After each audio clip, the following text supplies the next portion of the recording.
তো আজকে কর্তব্য সম্বন্ধে আলোচনা করবেন। স্বধর্ম, শ্লোক নাম্বার 31 স্বধর্মমপি চাবেক্ষ ন বিকম্পিতুমর্হসি ধর্মাবধি যুদ্ধ শ্রেয়োন্নত ক্ষত্রিয়স্য ন বিদ্যতে।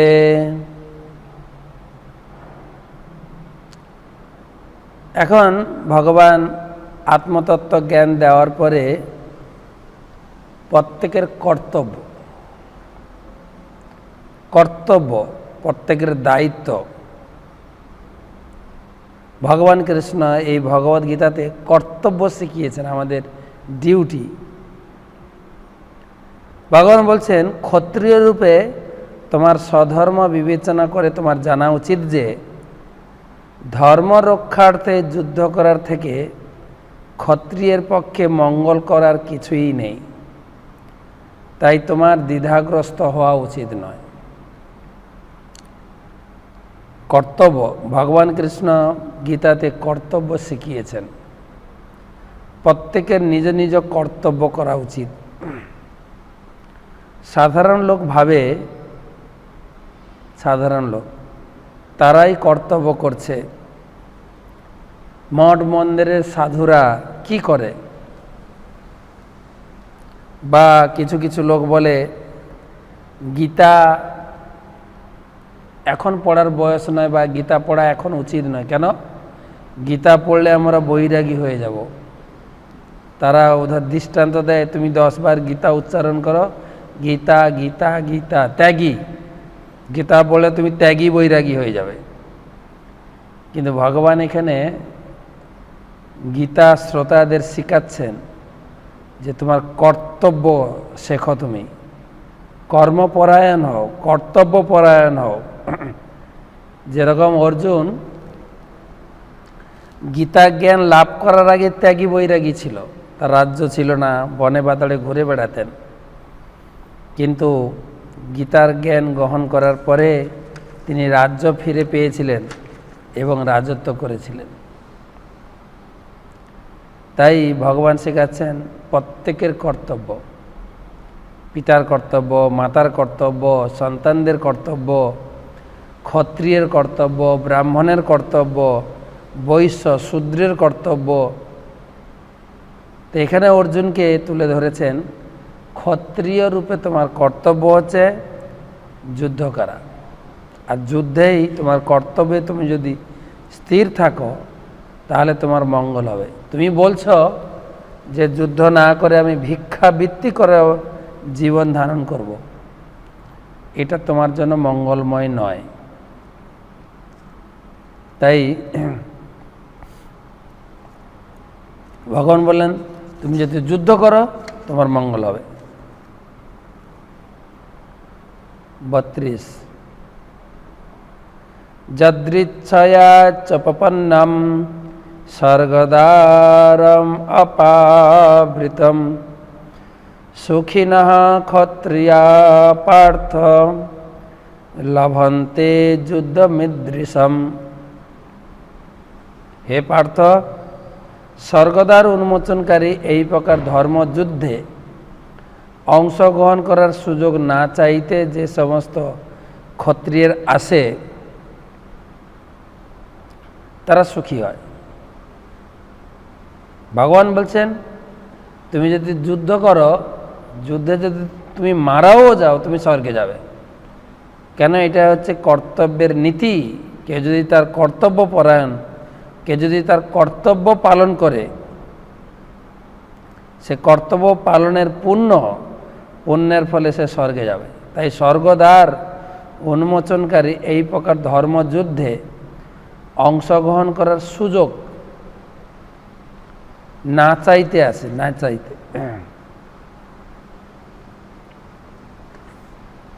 না চাইতে আসে মানে যে তোমার যে এই সুযোগ, তুমি কার সঙ্গে যুদ্ধ করবে?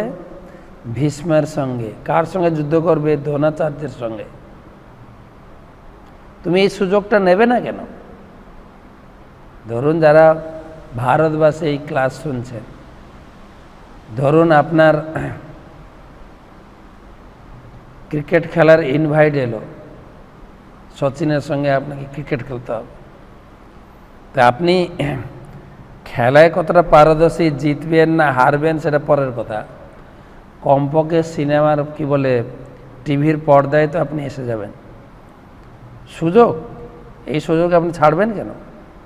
ভগবান অর্জুনকে উৎসাহ দিচ্ছেন, আরে ভীষ্মের সঙ্গে যুদ্ধ করা, দ্রোণাচার্যের সঙ্গে যুদ্ধ করা, এইটা জগতে একটা খ্যাতি স্মৃতি হয়ে থেকে যাবে, তুমি এই সুযোগ নেবে না কেন?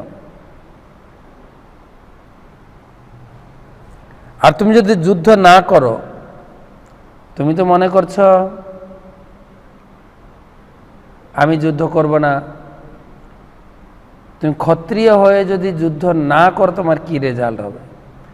অথ চেত্তম ইমাম ধর্ম্যম সংগ্রামম ন করিষ্যসি তত সধর্মম কীর্তিম চ হিত্যা পাপম অবাপসি।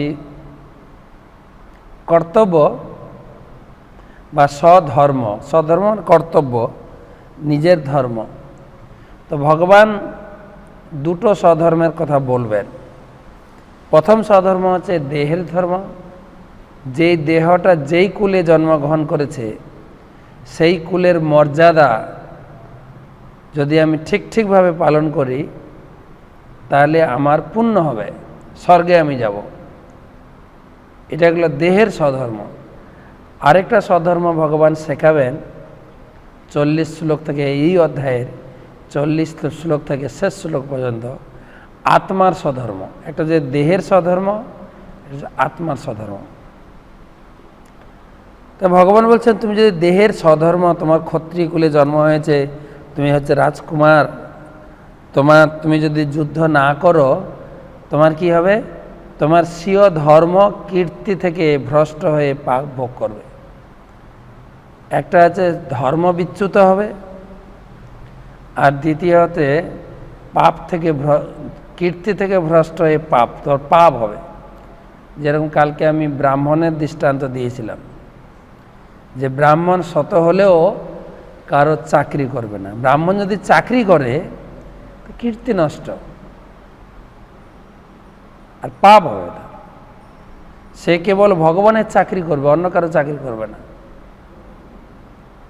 কেবল ভগবানের পুজো করবে, ভগবানকে স্নান করাবে, ভগবানের কে ভোগ নিবেদন করে থালা বাসন মাজবে, হচ্ছে ব্রাহ্মণ।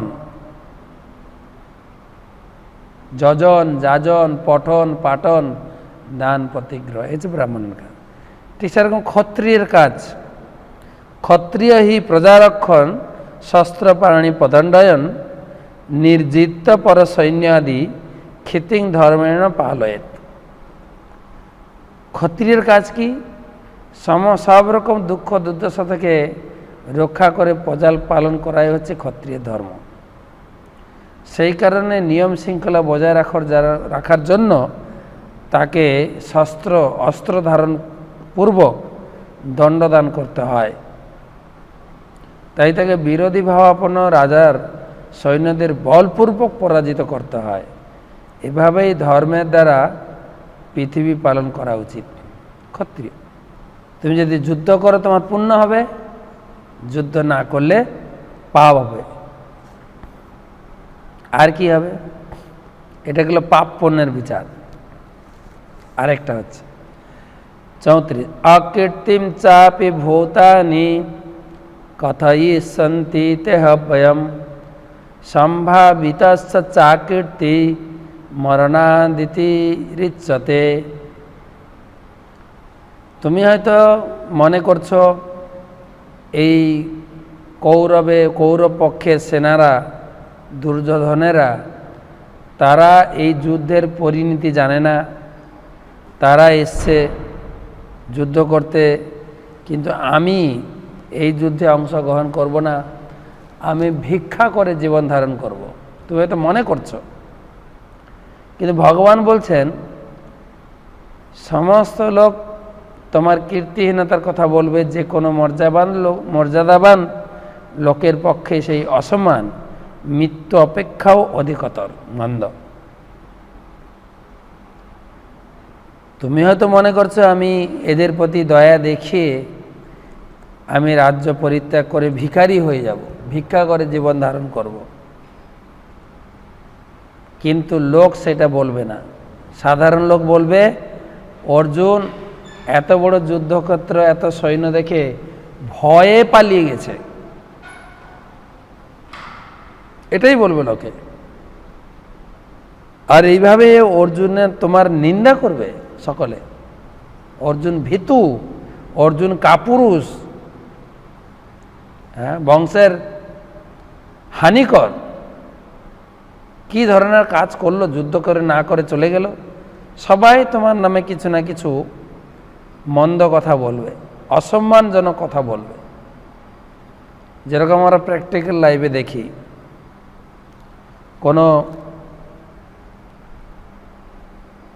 কোনো ব্যক্তি, ছেলে বা মেয়ে ভালো পড়াশোনা করছে, তারপরে জানতে পেরেছে যে পড়াশোনার সাথে সাথে গীতা পড়ে জানতে পেরেছে যে আমাদের সকলের উচিত ভগবানের সেবায় যুক্ত হওয়া। তাই হয়তো পড়াশোনা কমপ্লিট করে বা পড়াশোনা ছেড়ে দিয়ে, অথবা কেউ চাকরি করছিল, চাকরি ছেড়ে দিয়ে সম্পূর্ণরূপে ভগবানের ভক্ত হয়ে আশ্রমে জীবনযাপন করে। কিছু লোক হয়তো বলে, দেখো তার এত বড় চাকরি ছিল, সে পরীক্ষায় এত ভালো রেজাল্ট করত, তাও ছেড়ে দিয়ে সে সাধু হয়ে গেছে। কিন্তু বেশিরভাগ লোক দুর্নাম করবে, বেশিরভাগ লোক তারা বলে, আরে এমনি কি আর ছেড়েছে,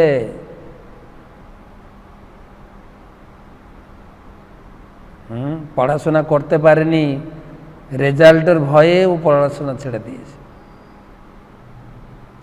মানুষ কি আর এমনি আর ছাড়ে? অনেক নিন্দা করে লোক। পড়াশোনার ভয়ে পালিয়ে গেছে, কাজের ভয়ে পালিয়ে গেছে। কেউ কেউ আবার বলে, আরে ইয়াং বয়স তো, কাউকে হয়তো ভালোবেসেছিল, সে তাকে বিয়ে করবে না, সেই ভয় এখন সাধু হয়ে গেছে। বিভিন্ন লোক বিভিন্ন কথা বলে। এটা মানুষের নেচার, মানুষ বলতে দেয়। অর্জুনকে ভগবান শেখাচ্ছেন, তোমার কীর্তনের কথা বলবে লোকে। অর্জুন ভয় পেয়ে পালিয়ে গেছে। তুমি হয়তো কৌরবদের প্রতি দয়া দেখিয়ে যুদ্ধ করতে চাইছো না, কিন্তু লোকে এটাকে উল্টো ভাবে নেবে, লোকে তোমার নিন্দা করবে। আমরা জানতাম অর্জুন হচ্ছে অস্ত্রধারী, ধনুর্ধারী অর্জুন, আর সেই কিনা যুদ্ধক্ষেত্র দেখে ভয়ে পালিয়ে গেল। ছি অর্জুন, ছি। সবাই এরকম নিন্দা করবে। আর এই নিন্দা, যিনি সম্মানীয় ব্যক্তি, তার পক্ষে নিন্দা শোনা মৃত্যু অপেক্ষা অধিকতর মন্দ।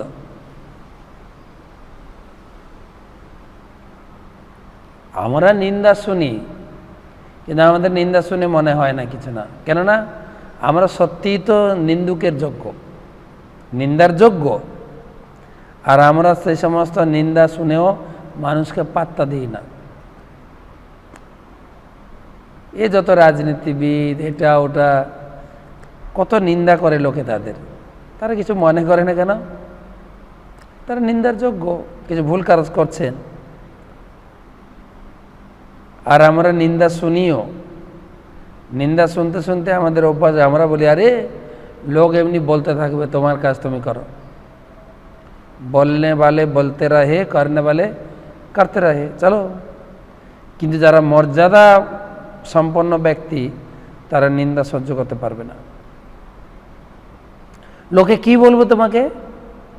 35 ভয়াদ রণাদ উপরতম মৎসং মংসন্তে তং মহারথা যেসাম চ তং মহোমতো ভূত্যা যাস্য শিলাঘবম। সমস্ত মহারথীরা মনে করবেন যে তুমি ভয় পেয়ে যুদ্ধক্ষেত্র পরিত্যাগ করেছ। তুমি যাদের কাছে সম্মানিত ছিলে তারা তোমাকে তুচ্ছ তাচ্ছিল্য জ্ঞান করবে।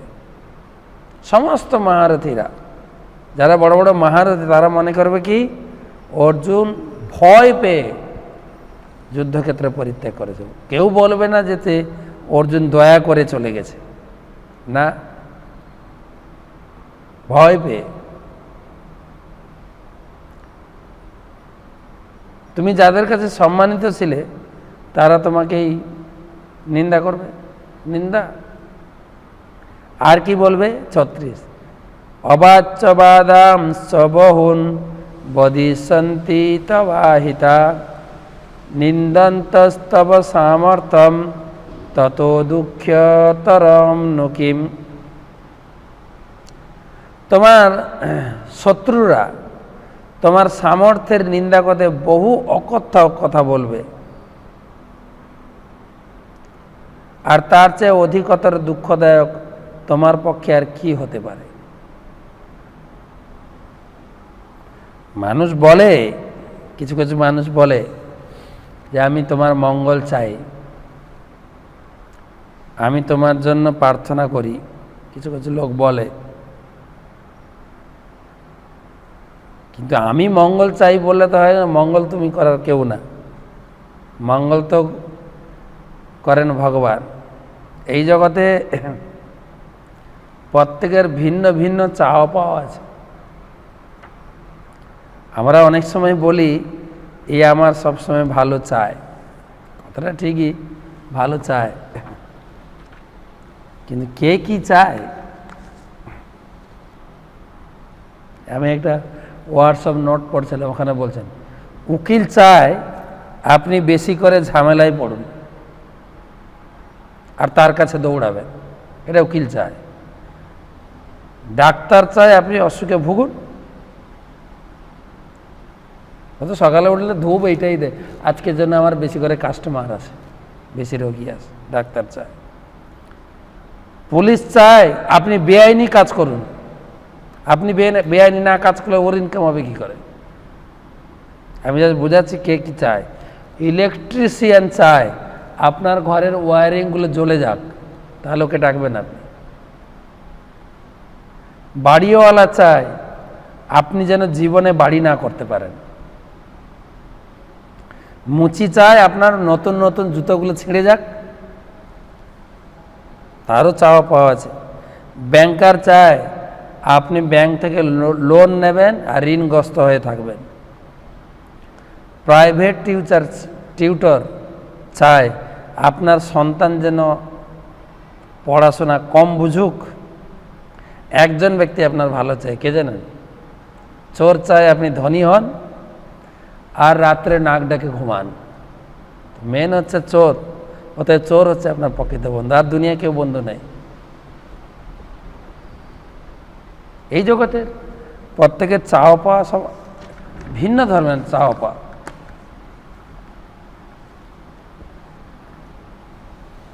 কিন্তু শাস্ত্রে বলছে nobody can love you more than the God। কেবলমাত্র ভগবান ভালো চান, সেজন্য বলছেন সবাই আমার সঙ্গে থাকে কিন্তু সবার চাওয়া পাওয়া সব আলাদা ধরনের। তাই ভগবান শিখাচ্ছেন অর্জুনকে যে তোমার কর্তব্য তুমি স্থির থাকো, আর তোমাকে অনেক নিন্দাকর কথা বলবো, অনেক নিন্দাকর কথা বলবো, যা তুমি সহ্য করবে কি করে।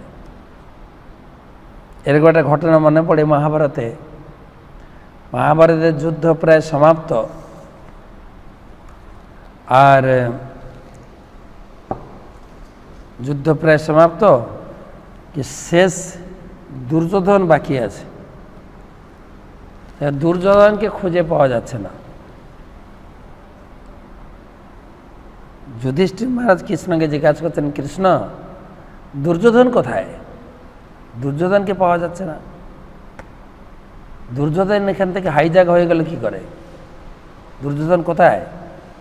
কৃষ্ণ তুমি জানো দুর্যোধন কোথায় আছে, তুমি বলো দুর্যোধনকে কোথায় খুঁজে পাওয়া যাবে।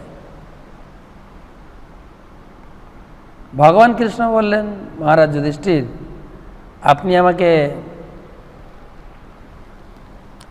ভীমকে দিন, দুজন মিলে আমরা দুর্যোধনকে খুঁজে বের করব। ভগবান বললেন ঠিক আছে। তো ভীমকে নিয়ে ভগবান কৃষ্ণ গেছেন কুরুক্ষেত্রের মাঠে। আর সেই ব্রহ্মরূপ পুষ্করিণীর পাশে বসছেন।